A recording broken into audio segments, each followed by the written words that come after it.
안녕하세요. 눈뜨는 인생입니다. 오늘 소개할 책은 나는 죽을 때까지 재미있게 살고 싶다. 저자는 이근우, 출판사는 갤리온입니다.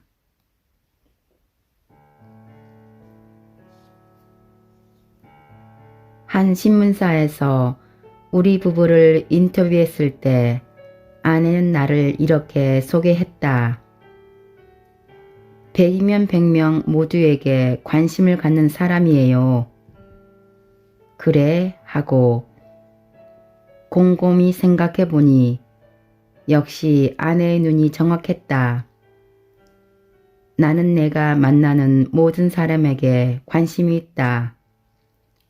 한번 왔다 가는 기자의 이름과 나이, 취미 등을 물어보고 기억해둘 정도다.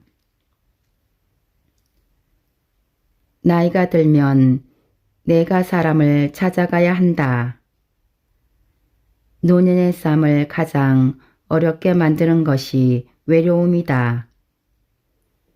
고독사라는 말까지 등장했다.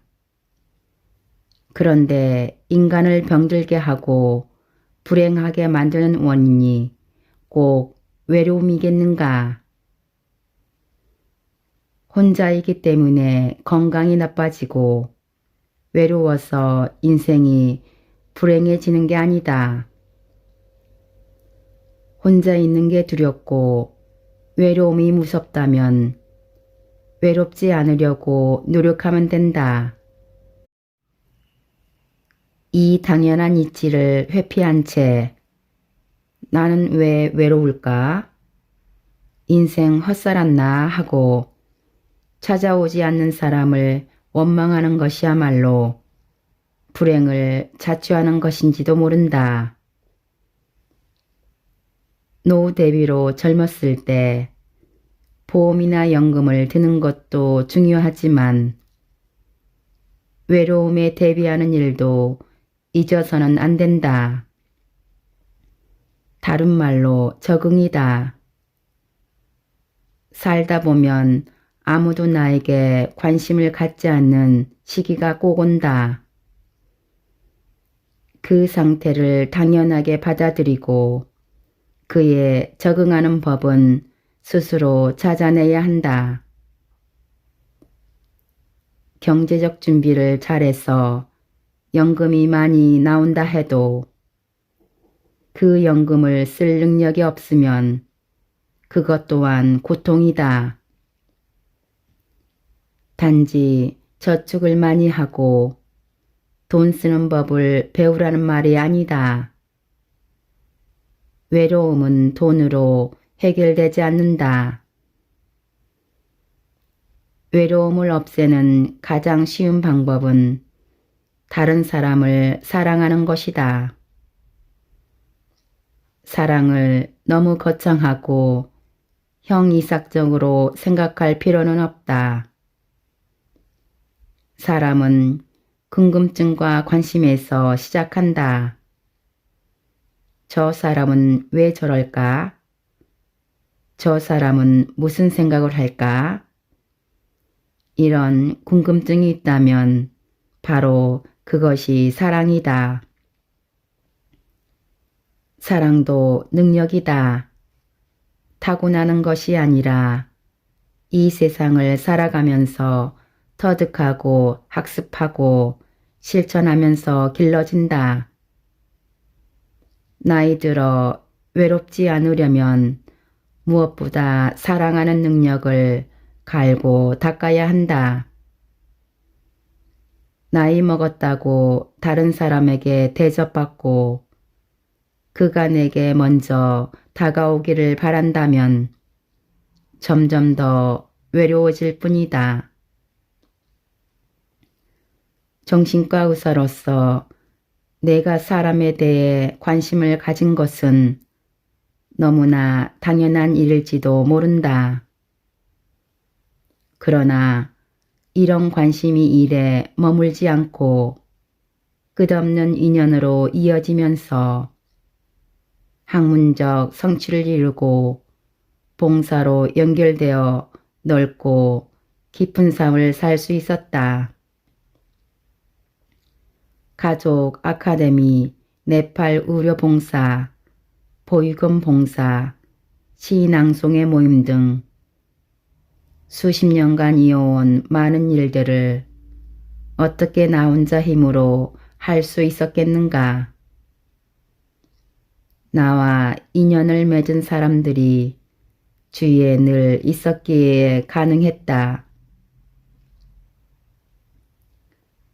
나이가 들수록 다른 사람에게 관심을 가져야 한다. 다른 사람이 먼저 내 삶에 관심을 가져주기를 기대해서는 안 된다. 나는 만나고 싶은 사람에게 먼저 연락하고 만나기를 즐긴다. 내게 자문을 구하거나 나를 만나고자 하는 이들이 전화를 걸어오면 달력을 보고 날짜와 시간을 조절한다. 물론 무리하지 않는 선에서 적당히 안배한다. 이 나이에는 아무리 좋아하는 일도 야금야금 조금씩 해야 오래 할 수 있다. 그러니 외로울 틈이 없다. 그럼에도 밀려오는 외로움을 견디기 힘들다면 제발 푸념만 늘어놓지 말고 생각나는 사람을 찾아가라. 전화나 문자 한 통이어도 괜찮다. 그리운 이의 목소리를 듣는 것만으로도 사람은 때로 위안을 얻기도 하니까 말이다. 늙으면 죽어야지 라는 말을 입버릇처럼 하는 당신에게 나이 든 환자들 중 의사 앞에서 그리 심각한 증상도 아닌데 자신이 얼마나 아프고 힘든지 아냐며 죽을 것 같은 표정으로 아픔을 토로하는 유형이 있다. 이들은 얼굴을 찌푸리며 몸 구석구석 통증을 낱낱이 고백한다. 듣고 있는 의사의 표정은 담담하다. 환자는 왠지 서운하다. 그도 그럴 것이 의사가 자신의 아픔에 공감해 주기를 바라는데 공감해 주지 않으니 마음이 상하는 것이다. 그러나 솔직히 말해 나도 노인이지만 나이 든 이들의 앓는 소리는 듣기가 싫다. 늙으면 죽어야지 하는 말을 들을 때 그가 설령 진심이라고 해도 듣는 이가 그 말에 공감하기는 쉽지 않다. 직접 나이가 들어보지 않고서는 늙음을 모르기 때문이다. 물론 나이가 들었다고 하여 모두 진정한 늙음을 이해하는 것도 아니지만 말이다. 아프다, 힘들다는 노인의 고통을 세련되게 표현하기란 정말 힘든 것인가?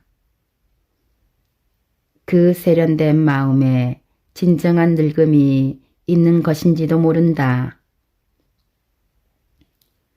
아기가 엄마에게 말한다.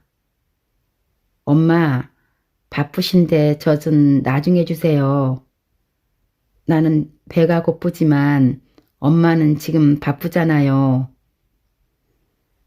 이렇게 어른스럽게 말하는 아기는 세상 어디에도 없을 것이다.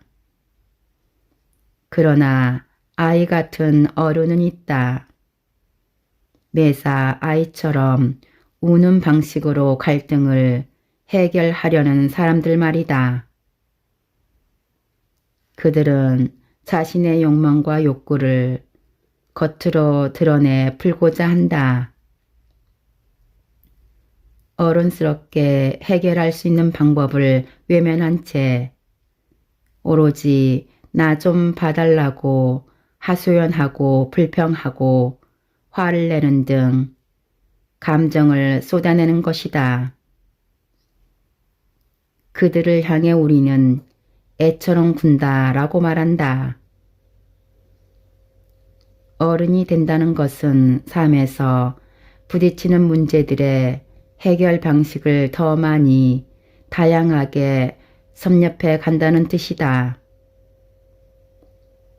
그 많은 방법을 제쳐두고 불평, 불만, 무시, 외면 등 유아기적 방법을 쓰고 있지는 않은지 살펴보라. 나이가 들면서 약해진 몸과 마음 때문에 자기도 모르게 이 방법을 쓰게 되니 더욱 조심해야 한다. 오늘도 하루 종일 앓는 소리를 한 것은 아닌지 돌아보라. 그리고 더 시간이 흘러 본격적인 유년기에 접어들었을 때 일상의 고통을 어떻게 표현할지 미리 생각해보라. 힘든 것을 남이 알아주길 절대 바라지 마라. 이것이 바로 나이 든 자의 자존심이다. 딩동. 우리 집 반장에게서 메일이 왔다. 이번 주 토요일 가족 모임을 북악 스카이웨이의 한 경양식집에서 할까 하는데 별다른 이의가 없으면 그곳에서 만나자는 내용이다. 스테이크가 맛있기로 유명한 그 경양식집은 내가 젊었을 때부터 자주 이용하던 곳이다. 당뇨 때문에 고기 요리를 마음대로 먹지 못하는 나를 배려한 메뉴임이 틀림없다. 나는 흔쾌히 오케이 답장을 보냈다. 반장은 나의 맏아들이다. 장남이라서 반장을 맡은 것은 아니다. 식구들이 6개월에 한 번씩 돌아가면서 반장을 한다. 집안의 연락책이자 조율자 역할이다. 반장 제도는 10년 전 우리 가족이 한 지붕 아래 모여 살면서 시작되었다. 식구는 우리 부부와 두 아들과 두 딸 외에 그리고 손자들까지 모두 3대 13명이다. 아마도 요즘 세상에서 찾아보기 힘든 대가족일 것이다. 출가한 자녀들과 우리 부부가 한 집에서 모여 살게 된 것은 아주 현실적인 생각에서 출발했다. 나이든 부모를 돌보고 육아 문제를 해결하고자 하는 장남의 아이디어였다. 우리나라가 아무리 서구화되었다고 해도 여전히 장자 중심의 사회다.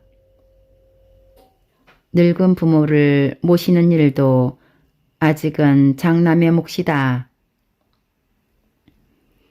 나의 맏아들도 그 점을 고민하고는 이남 이녀 자식 모두가 부모님을 함께 모시고 살면 어떠냐는 제안을 하기에 이른 것이다.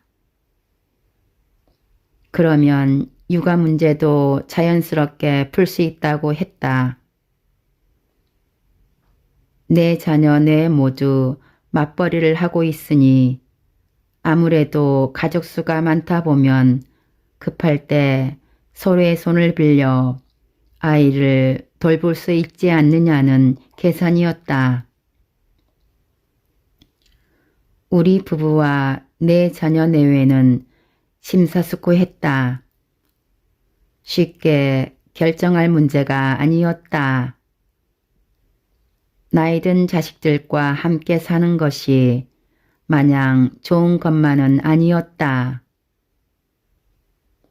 부모 자식 간에도 수많은 갈등이 일어나는데 며느리와 사위 그리고 손자들까지 한 공간에서 생활하면 생각지도 않은 문제들이 생겨날 게 뻔했다.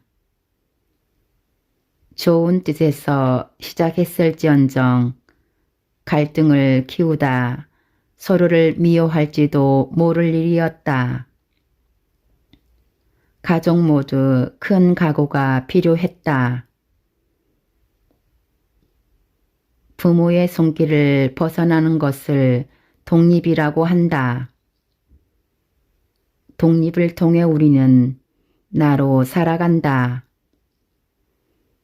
여기서 우리는 독립을 보통 집에서 나오는 것, 즉 물리적인 공간의 분리를 떠올린다. 아무래도 같은 공간에 있으면 부모의 영향을 받게 되고 의지하므로 당연히 부모에게서 떨어져야 한다고 생각한다. 그러나 꼭 부모와 떨어져 있어야만 독립이 가능한 것은 아니다. 나는 부모와 장성한 자녀들이 같은 공간에서 생활하면서도 각자 독립적인 인생을 살 수 있다는 것을 보여주고 싶었다. 서로에게 짐이 되는 것이 아니라 좋은 영향을 주고받는 새로운 가족 공동체 모델을 만들어 보고자 했던 것이다. 내가 자녀들과 한 집에서 살기로 결정한 데는 이런 속생각도 있었다. 자녀들과 정보를 나눈다는 것, 그 말은 곧 소통이다. 장성한 자식과 부모는 같이 살기를 원하지 않는다. 서로 떨어져 사는 게 편하다고 입을 모은다. 그런데 사랑하는 부모, 아들, 딸인데 왜 같이 살기 싫은지 진지하게 생각해 본 적은 있는지 묻고 싶다. 경제적 풍요 속에 살아가는 현대인들은 자아가 강하다. 누구에게도 간섭받기 싫어한다. 부모의 관심과 사랑도 간섭이라 여긴다. 왜 간섭받기가 싫을까? 바로 커뮤니케이션 스킬, 타인과 소통하고 공감하는 능력이 부족해서다. 그런 교육을 제대로 받지 않았기 때문이다. 타인과 소통하는 능력은 인터넷이나 책에서 배울 수 없다. 오직 사람들과 부대끼면서 몸에 배는 것이다. 그런데 우리는 부모, 자식, 형제지간에 진정한 소통 없이 결혼하고 분리되어 독립을 한다. 나아가 가족 간에 진심으로 마음을 열고 소통할 기회조차 갖지 못하고 죽음을 맞기도 한다. 생각하면 슬픈 일이다. 우주적인 인연으로 만나 서로의 마음을 제대로 알지 못하고 세상을 떠난다는 것 말이다. 나는 우리 부부와 자식들이 진심으로 소통하고 있다면 또 소통하려 노력한다면 큰 문제 없이 한 지붕 아래 함께 살 수 있으리라 생각했다. 자녀들의 현실적인 문제 해결과 정신과 의사로서 가족 공동체를 실현해 보고 싶은 나의 뜻이 어우러져 우리는 2002년 봄 대가족으로 재탄생했다. 가족이 모여 살기로 하면서 내가 자녀들에게 강조한 것은 상호 불간섭주의와 독립성 보장이었다. 우선 함께 살 공간을 마련하는 것도 모두의 힘을 보태기로 했다. 나는 내가 살던 집태를 내놓았다. 집을 새로 짓는 비용은 내 자녀가 대출을 받는 등 각자 형편대로 마련했다. 각 가구의 거주 공간은 능력만큼 평수가 정해졌고 내부 구조와 출입문 또한 각자의 취향대로 했다. 한 지붕 아래 살더라도 철저하게 개인 생활을 보장하기 위해서였다. 너무 가까이 끌어안으면 고슴도치처럼 부지불식간에 서로를 찌를지도 모르는 일이었다. 상호 불간섭의 원칙은 철저하게 지켜졌다. 부모인 내가 자식 집에 갈 때도 비록 계단 몇 개만 올라가 문을 두드리면 되지만 반드시 전화를 걸어 자녀들에게 허락을 먼저 구했다. 그리고 각 가정의 일과 개인의 일이 가족 전체의 일보다 우선하도록 했다. 부모와 함께 산다고 부모 눈치를 보거나 하는 일은 당연히 없도록 신신당부했다. 대가족을 이루고 산 지 10년이 지났다. 가족 공동체로서의 실험은 비교적 성공했다고 자부한다. 무엇보다 노년이 되어 각종 병을 달고 사는 내가 최고의 수혜자인 것만은 틀림없다. 자식들이 잘 돌봐주고 있기에 연구소 활동과 봉사, 공부를 계속할 수 있었다. 자녀들 또한 안정적인 주거 확보와 자녀 교육에 도움을 받았다. 가장 큰 성과는 가족의 소통이다. 가족의 믿음은 서로를 존중하고 유무형의 공간을 침범하지 않으려는 배려 위에 세워졌기에 아주 단단하다. 얼마 전 아내가 밖에서 먹거리를 선물 받아왔다. 보통의 모성이라면 자식과 똑같이 나누어 주려고 하거나 특별히 마음이 가는 자녀에게 주면서 다른 형제들 모르게 하라고 쉬쉬했겠지만 아내는 집에 들어와 이메일로 공지를 했다. 필요한 가정에서 필요한 만큼 가지고 가라는 말이다. 가족이 모여 살면 답답하고 행복하지 않을 거라고 미리 단언하지 마라.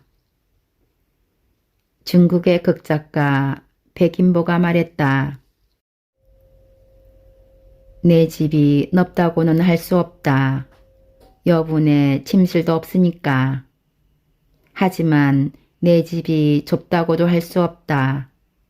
10 식구가 충분히 편안하게 살 수 있으니까. 바로 내 집 이야기다. 자식들을 내 품 안에 두고 사는 나는 누구보다 호사롭다. 노후를 힘들게 하는 원인 중 하나가 자식과의 보이지 않는 감정 싸움이다. 자녀가 잘하지 못하고 있는지 살피고 자녀의 말 한마디 행동 하나에 온 신경을 집중하느라 감정적 피곤에 젖어 살아간다. 자식 또한 부모니까 하는 수 없이 남들 눈도 있으니 어쩔 수 없이 자기 희생을 감수한다. 그런 억지 정성과 사랑 없는 행위가 부모 자식을 힘들게 하고 상처를 주고 불행하게 만든다. 나이 든 부모가 장성한 자녀들과 소통하기는 생각보다 쉽지 않다. 부모는 자녀가 무슨 일을 하고 무슨 생각을 하며 살아가는지 알고 싶어 하지만 쉽게 묻지 못한다. 자녀 또한 언젠가부터 부모에게 속마음을 말하지 않는 것이 자연스러워진다. 부모가 물으면 대충 얼버무리며 대답한다. 부모는 눈치로 자식의 사정을 짐작할 뿐이다. 나이 들어 생기는 부모와 자녀 사이의 거리감은 당연하다. 아무리 친구처럼 지내도 부모는 자녀를 쏙쏙들이 알 수 없다. 그럼에도 어릴 적 키울 때처럼 자녀에 대해 모든 것을 알려고 한다면 오히려 갈등의 골만 깊어지고 자녀는 불효자식이 되고 말 것이다. 장성한 자녀에 대해 10%만 알고 있다면 그것만으로도 부모는 충분히 행복해질 수 있다. 그 10%로 대화의 물꼬를 터라. 10%가 자녀의 취미일 수도 있고 직업과 관계된 무엇일 수도 있다. 그러니 아들, 딸이 무슨 생각을 하며 살아가는지 알고 싶은데 도통 말을 안 한다고 원망하지 말고 10%에서 출발해보라. 우선 중요한 것은 말을 거는 것이다. 그리고 자식의 인생에 절대 간섭하지 마라. 자식에게 부모는 하나의 벽이 될 수 있다.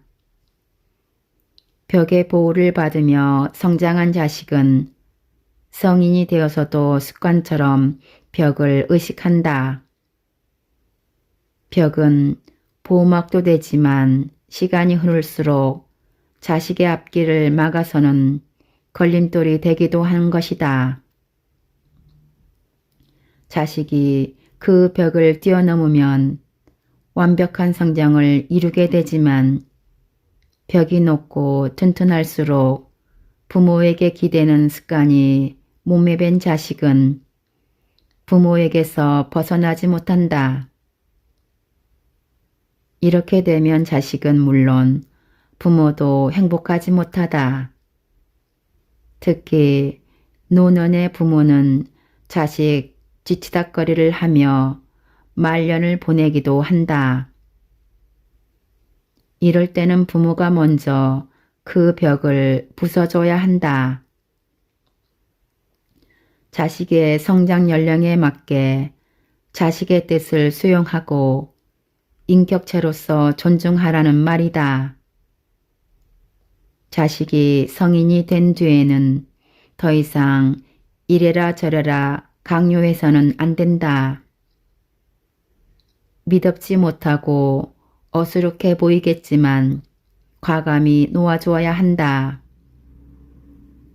공자가 말했다. 젊어서는 부모에게 의지하고 늙어서는 자식에게 의지하라. 자식에게 의지하지 말고 살자는 게 요즘 대세지만 나는 이 말을 참 좋아한다. 달리 말하면 어릴 적에는 부모의 보호를 받고 나이 들어서는 자식의 보호를 받아야 하는 것인데 보호받는다고 해서 모든 것을 자식에게 내맡기고 기대어 살라는 말은 아니다. 자식에게 의지하라는 것은 자식을 존중하고 신뢰하라는 뜻이다. 부모 세대가 60을 넘기면 곧 자식의 시대가 왔음을 상징한다. 집안에 새로운 해가 떠오르는 시기다. 이즈음부터는 자식이 집안의 주도권을 가져야 한다. 부모가 연장자라는 이유로 모든 것을 부모 중심으로 맞춰서는 안 된다. 우주에도 자연계에도 메인스트림이 있다. 우리 사회에도 사회를 움직이는 중심 동력이 있으며 어떤 조직에서나 실세가 있다. 가정도 마찬가지다. 나이든 부모가 메인 스트림이 되어서는 안 된다. 자식이 성장한 뒤에도 부모가 중심축이 되어 가정을 이끌면 가족 모두 힘들고 피곤해진다. 생활의 중심을 자식에게로 이동하라. 부모가 사회적으로 성공하거나 재산이 많을 때, 또 부모 스스로 인생 경험이 풍부하다고 생각할 때, 부모가 집안의 주도권을 늦게까지 잡고 있는 경우가 흔하다. 눈을 감을 때까지 온갖 지시를 내리며 자식을 믿지 못하는 이들도 있다. 전통적으로 시어머니가 곳간 열쇠를 주고 있다가 며느리에게 넘겨주는 풍습이 있는데 요즘 세상엔 하루라도 빨리 열쇠를 며느리에게 넘겨줘야 한다. 시어머니의 곳간 운영을 지켜보는 것도 좋지만 며느리가 적자가 날지라도 직접 운영해 봐야만 살림을 제대로 할 수 있다. 이준익 영어 감독의 아들이 정육점을 운영한다는 이야기를 들었다. 유명 감독의 아들과 정육점, 얼핏 어울리지 않는 조합 같았다. 아들은 대학교 1학년 때 이 감독에게 아버지, 마지막까지 살아남는 직업이 무엇일까요? 라고 묻고는 먹는 장사로 결론을 내렸단다. 그러고는 대학을 그만두겠다고 하더니 냉면집, 한식, 일식, 중식당 주방에서 일했다. 그릇 닦는 일부터 안 해본 게 없는 아들은 온몸으로 터득한 경험을 바탕으로 삼아 정육점을 운영하기에 이르렀다. 이준익 감독은 아들이 항상 웃는 얼굴이라며 그것이야말로 아들이 행복하다는 증거가 아니겠냐고 말했다. 자식의 행복을 바라보는 아버지만큼 세상에 큰 행복이 또 있을까? 그것도 자식이 스스로 터득한 행복이라면 이 감독은 자식 걱정 없는 만큼 많은 시간을 자신이 좋아하는 영화에 올인할 수 있을 것이다.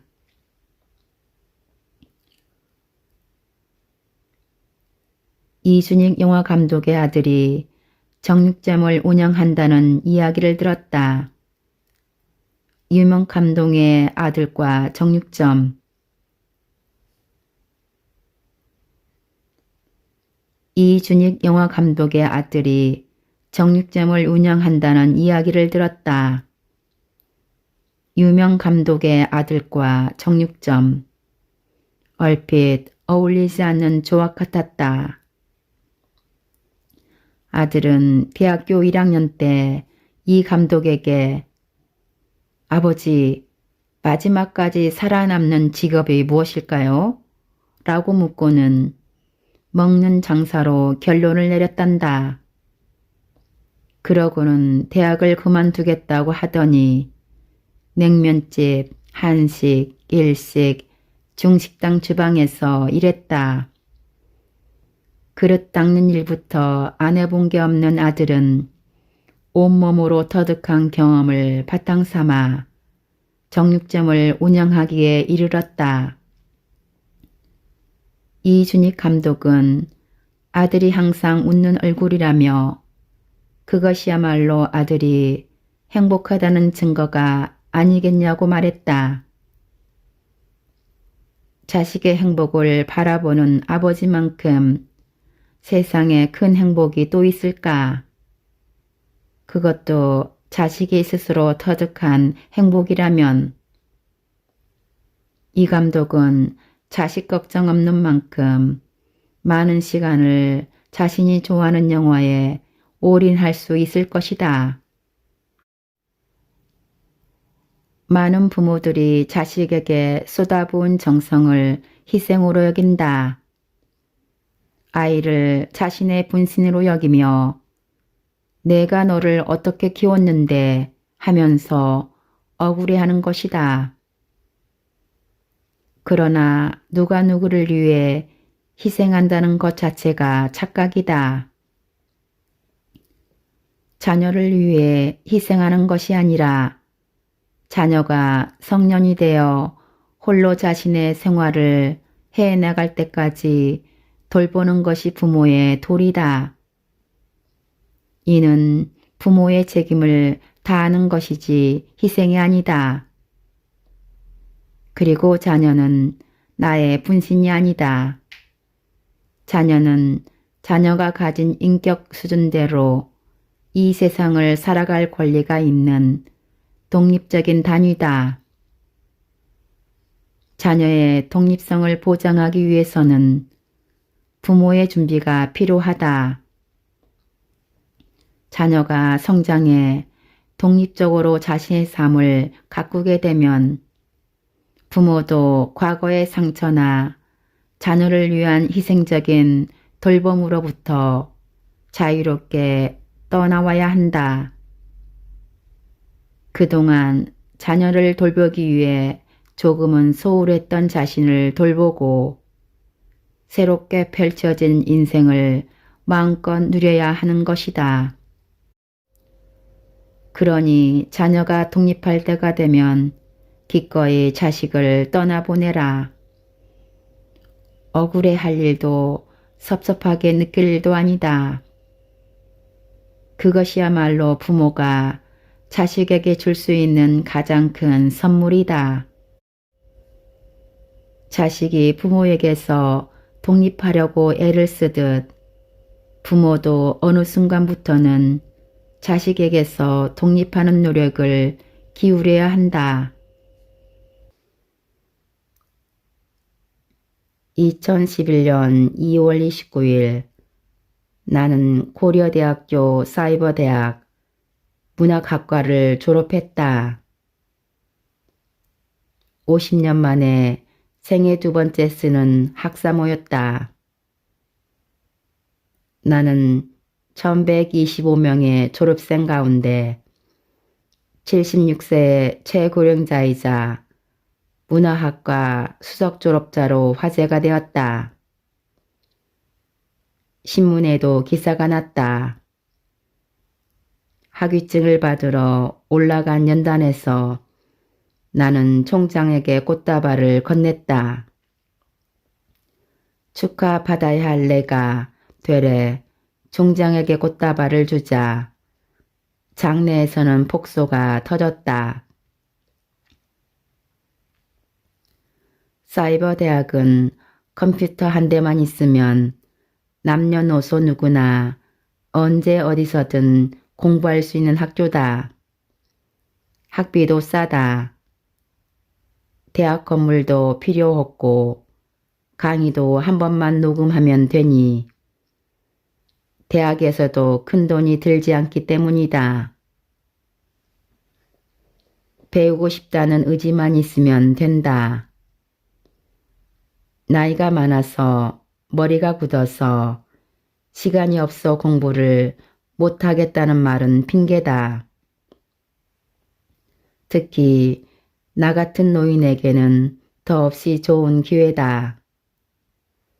내 집, 내 의자에 편안히 등을 기대고 앉아 컴퓨터 화면을 응시하면서 수업을 듣노라면 참으로 좋은 세상이란 생각이 든다. 교육의 평등성과 자율성이라는 점에서 사이버 대학은 현대 문명이 주는 혜택이다.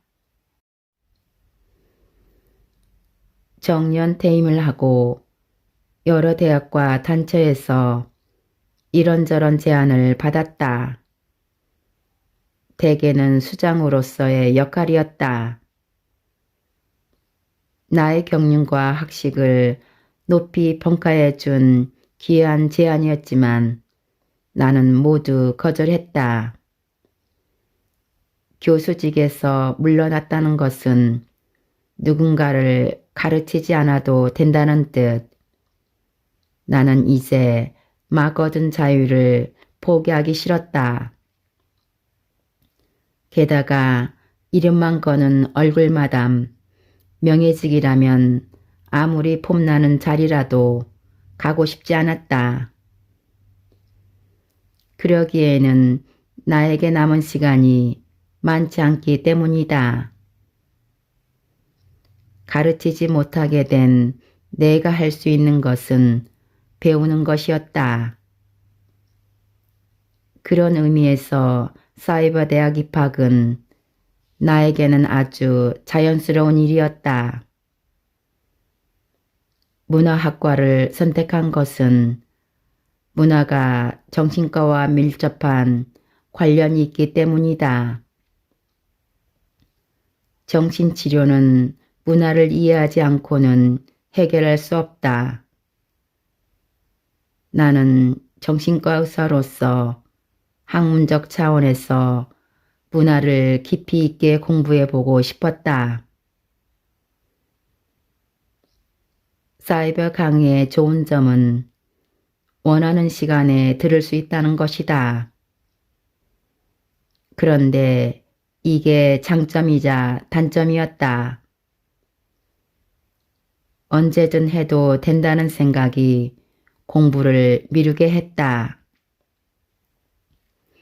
그래서 나는 월요일, 화요일 이틀 시간을 정해놓고 공부했다.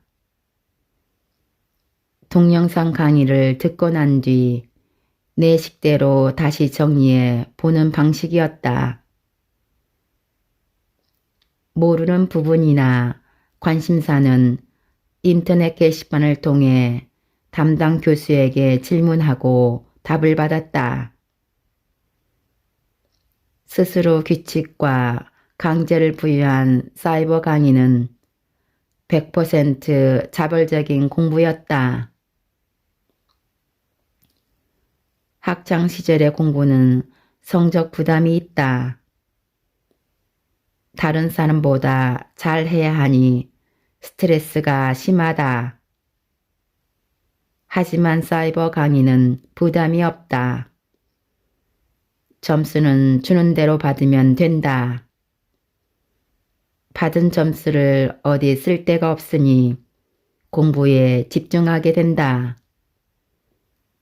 요령을 피우지 않고 호기심을 따라 움직인다. 대학에 다닐 때보다 더 좋은 성적을 받고 중학교 이후 처음으로 1등까지 한 데는 그만한 이유가 있었다. 일생 동안 해온 공부의 단계를 놓고 보면 70 넘은 나이에 사이버 대학에서 시작한 공부가 제일 재밌었다. 나이가 들면 순수하게 즐기면서 놀듯이 오로지 공부만을 위한 공부를 할 수 있게 된다. 경쟁을 하거나 누구에게 칭찬을 들으려고 노력할 필요도 없기에 배움의 뿌듯함을 온전히 느낄 수 있다. 나이 들어서 공부는 뭐에 쓰려 하느냐, 쓸데없는 일에 시간 낭비하지 말라고들 한다. 그런데 공부가 꼭 쓸데 있어야 하는 것은 아니다. 톨스토이는 노년에 이탈리아를 배우기 시작했다. 이탈리아의 어떤 매력이 호우백발 톨스토이의 호기심을 건드렸을 것이다.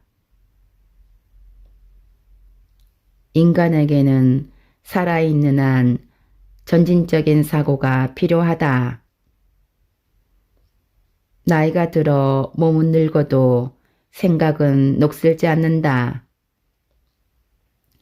체력에 부담을 주지 않는 범위 내에서 생각을 발전시켜야 한다. 은퇴 뒤 넉넉해진 시간이 쓸데없는 공부를 하기에 가장 좋은 때다.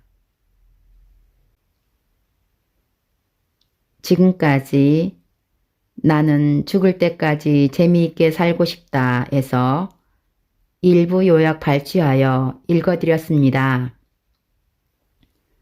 눈뜨는 인생의 리뷰 한마디는 아래 댓글에 있습니다. 감사합니다.